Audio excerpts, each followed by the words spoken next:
জম্মু ও কাশ্মীরের পেহেলগামে সাম্প্রতিক সন্ত্রাসী হামলার পর ভারত ও পাকিস্তানের মধ্যে উত্তেজনা কার্যত চরমে পৌঁছেছে। উভয় দেশে একে অপরের বিরুদ্ধে পাল্টাপাল্টি পদক্ষেপ নিয়েছে এবং সর্বশেষ প্রতিবেশী দেশ পাকিস্তানের জাহাজ প্রবেশ নিষিদ্ধ করেছে ভারত। এরই জবাবে পাল্টা পদক্ষেপ নিয়েছে পাকিস্তান। দেশটি এবার ভারতীয় জাহাজের জন্য পাকিস্তানের সকল বন্দর বন্ধ করে দিয়েছে। একই সঙ্গে পাকিস্তানি পতাকাবাহী জাহাজও ভারতের কোনো বন্দরে যাবে না বলেও জানিয়েছে ইসলামাবাদ। রোববার এক প্রতিবেদনে এ তথ্য জানিয়েছে পাকিস্তানি সংবাদ মাধ্যম দ্য ডন। সংবাদ মাধ্যমটি বলছে, কাশ্মীরের পেহেলগামে প্রাণঘাতী হামলার পর ভারতের সঙ্গে সম্পর্ক আরও খারাপ হয় পাকিস্তান শনিবার ভারতের পতাকাবাহী জাহাজের জন্য নিজ দেশের বন্দর ব্যবহারে নিষেধাজ্ঞা জারি করেছে। গত 22 এপ্রিলের হামলায় পেহেলগামে 26 জন নিহত হন, যাদের বেশিরভাগই পর্যটক।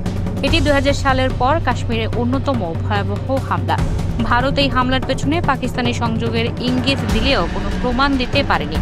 অন্যদিকে পাকিস্তান এই অভিযোগ প্রত্যাখ্যান করেছে এবং নিরপেক্ষ তদন্তের আহ্বান জানিয়েছে। এই হামলার পর থেকে দুই দেশের মধ্যে উত্তেজনা ক্রমেই বাড়ছে। ভারতের সঙ্গে সীমান্তে অতিরিক্ত সেনা মোতায়েন করেছে পাকিস্তান।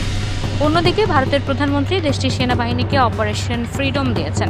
এর আগে পাকিস্তান 30 এপ্রিলের প্রথম প্রহরে জানায় 24 থেকে 36 ঘন্টার মধ্যে ভারত হামলার পরিকল্পনা করছে বলে তাদের কাছে গোয়েন্দা তথ্য রয়েছে। ফলে দুই দেশের কূটনৈতিক চ্যানেলগুলো সংঘাত এড়াতে ব্যস্ত হয়ে ওঠে। এমন অবস্থায় শনিবার সকালে ভারত জানায় পাকিস্তানি পতাকাবাহী জাহাজকে ভারতের কোনো বন্দরে ঢুকতে দেওয়া হবে না। একইভাবে ভারতের পতাকাবাহী জাহাজও পাকিস্তানের কোনো বন্দরে যাবে না। ভারতের ডিরেক্টরেট জেনারেল অব শিপিং এক বিবৃতিতে জানায়, ভারতীয় সম্পদ, পণ্য ও সম্পর্কিত অবকাঠামোর নিরাপত্তার জন্য জনস্বার্থে এই নির্দেশনা জারি করা হলো।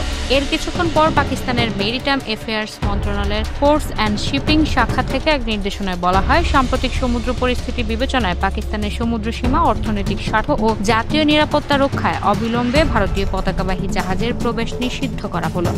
এদিকে পেহেলগামের ভয়াবহ ওই হামলার জেরে ভারত পাকিস্তানের মধ্যে কূটনৈতিক সম্পর্ক তলানিতে ঠেকেছে। দুই দেশের মধ্যে গুরুত্বপূর্ণ সিন্ধু পানি বন্টন চুক্তি স্থগিত করেছে ভারত। জবাবে সিমলা চুক্তি স্থগিত, ভারতীয় বিমানের জন্য নিজেদের আকাশ সীমা বন্ধের ঘোষণা দেয় পাকিস্তান। এই পরিস্থিতির মধ্যে পাকিস্তান শনিবার আবদালি ব্যালিস্টিক ক্ষেপণাস্ত্রের পরীক্ষামূলক উৎক্ষেপণ করেছে। ভারতের কর্মকর্তারা এটিকে খোলামেলা উস্কানি বলে মন্তব্য করেছেন। 450 কিলোমিটার রেঞ্জের এই ক্ষেপণাস্ত্র পাকিস্তান সিন্ধু মহড়ার অংশ হিসেবে পরীক্ষা করেছে বলে জানিয়েছে। You are watching Raj TV, জাগরণে Bangladesh. Please subscribe our channel.